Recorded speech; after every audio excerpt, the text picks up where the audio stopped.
মানে কি 12 মাস আমি একলা খাওয়ামু? তোরা কি করবি? কাল সকালের মধ্যে যদি মারে আইসা না নিয়ে যাস, সকালবেলা আমি যাই মারে দিয়ে আসুম। কথাটা মন থাকে জানা দেখ তুই। কি হয়েছে? কার সাথে তো চিল্লাপাল্লা করো? আর কো না, ছোটটার লগে। কেন, কি হয়েছে? আব্বাই মোর শেষ কত মাস হয়েছে? 6 মাস হয়েছে। 6 মাস হয়েছে? এই 6 মাস মা থাকে কই? আমাদের সাথে থাকে। খাই কই? আমাদের সাথেই তো খায়। মানে ডাক্তার দেখাই কে? আমরাই তো দেখাই। এই 5-6 মাসে কতবার ডাক্তার দেখাইছি তুমি বলো? 5-6 বার হয়েছে। এই খরচ কে দেয়? আমরাই দিই। তো এই সব দায় দায়িত্ব কি আমার একলার? বুঝলাম না, তুমি কি বুঝাইতে চাইতেছো? বা মরার সাথে সাথে সবাই তো সবকিছু ভাগ করে নিল। মা মরার সাথে সাথে জমি জমা সবকিছু সবাই ভাগ করে নেবে, তখন তো আমাকে কানা করে বেশি দিবে না কেউ। আর এখন সব দায় দায়িত্ব খরচাপাতি আমার একলা বহন করা লাগতেছে। আমরা 5টা ভাই বোন, কেউ কোনো খোঁজ দেয় না, আমার একলা কি দায় থাকছে? একেবারে ঠিক বলছো তুমি। তোমার আমি একটা বুদ্ধি দেব, তোমার মারে তুমি মেরে ফেলো। কি বলো এসব? শোনো, তোমাকে একটা কথা বলি। তোমার মার হাত কয়টা? 2টা। চোখ কয়টা? 2টা। পা কয়টা? 2টা। আর তোমরা কয় ভাই বোন? 5 ভাই বোন। এই 5 জন সন্তানকে সে 2টা হাত, 2টা পা, 2টা চোখ দিয়ে পালছে। দিনের পর দিন, রাতের পর রাত নির্ঘুম ভাবে কাটাইছে। খাওয়াইছে, নাওয়াইছে, পায়খানা পরিষ্কার করাইছে, লেখাপড়া করাইছে। কই, সে তো তোমাদের কোনো সময় পালাক্রমে পালে নাই যে 2 মাস বড়টারে পালুম, 2 মাস মেজোটারে পালুম, 2 মাস ছোটটারে পালুম। এরকম ভাবে তো কোনো সময় পালে নাই যে বড়টারে 2 মাস পালুম আর বাকিগুলারে ফালাই দিমু। তোমাদের মা তোমাদের কাছে এখন বোঝা হয়ে গেছে। 6 মাস তোমার কাছে রয়েছে, তোমার খাওয়ান লাগতেছে, পড়ান লাগতেছে, তোমার অনেক ক্ষতি হইতেছে। মার পিছনে এই সমস্ত ক্ষয় খরচা তো আমি একাই করি। আমার অন্য ভাই বোনদের কি কোনো দায়িত্ব নাই নাকি? তোমরা 5 ভাই বোন মিলেও তোমার মাকে পালতে পারছো না। তোমার মা এক হাতে তোমাদের 5 ভাই বোনকে পালছে।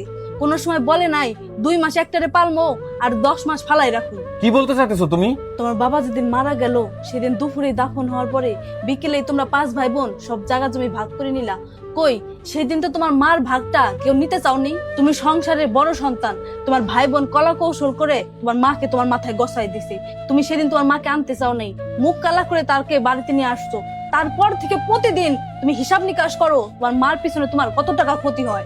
দায়িত্ব কি আমার একলাই যে সব দায়িত্ব আমি নিব? শোনো, একটা ভালো বুদ্ধি আছে। মসজিদের দান বাক্স থেকে কিছু টাকা আনো, না হলে চাঁদা তুলে তোমার মায়েরে খাওয়াও। কি ধরনের কথা বলতেছো? কেন, তোমাদের লস হয়ে যাইতেছে না? চাঁদা তুলে যদি খাওয়াও, তোমাদের 5 ভাই বোনের তো কোনো ঝামেলাই হবে না, লস হবে না। আর ওই টাকা দিয়ে তোমার মাকে বৃদ্ধাশ্রমে রেখে আসতে পারবা। কি বলো, আমার মা বৃদ্ধাশ্রমে থাকবে? হ্যাঁ, একটা জিনিস দেখলাম, বাপের জায়গা জমির ভাগ তো সবাই কারাকারি করে নিলা, কিন্তু মায়ের ভাগ তো কেউ নিতে চাইলা না। এমন কেন তোমরা? অথচ তোমার বাবা মা তোমাদের 5 ভাই বোনকে সমান ভাবে বড় করে গেছে। কই, তোমাদের নিয়ে তো তারা কখনো বিরক্ত হয় নাই। সমস্ত খরচা তো আমি একলাই করতেছি, কই একটা টাকাও তো দেয় না কেউ। এর জন্যই তো বললাম মসজিদের দান বাক্স থেকে টাকা আনো, না হলে চাঁদা তুলো। আরে বুকা, মা আসার পর থেকে তোমার এই সংসারে এত উন্নতি, এত আয় বরকত কোথা থেকে আসে সেটা তুমি কোনো সময় বোঝো না। আমাদের বাচ্চাটা ওর দাদি আসার পরে সারাদিন কত সুন্দর হাসি খুশি থাকে, ও দাদির সাথে খেলে, কত আনন্দে থাকে। আর তুমি তুমি কিনা সারা জীবনের টাকায় চিনে গেলা।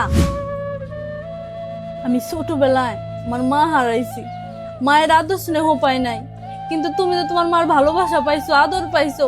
তারপরেও তুমি এত অমানুষ হইলা কি কইরা? মা যতদিন বাঁচবে আমাদের বাড়িতেই থাকবে। আর তুমি যদি এটা নিয়ে আর একটা কথাও বলো, আমি আমার মেয়েকে নিয়ে এই বাড়ি থেকে বের হয়ে যাব।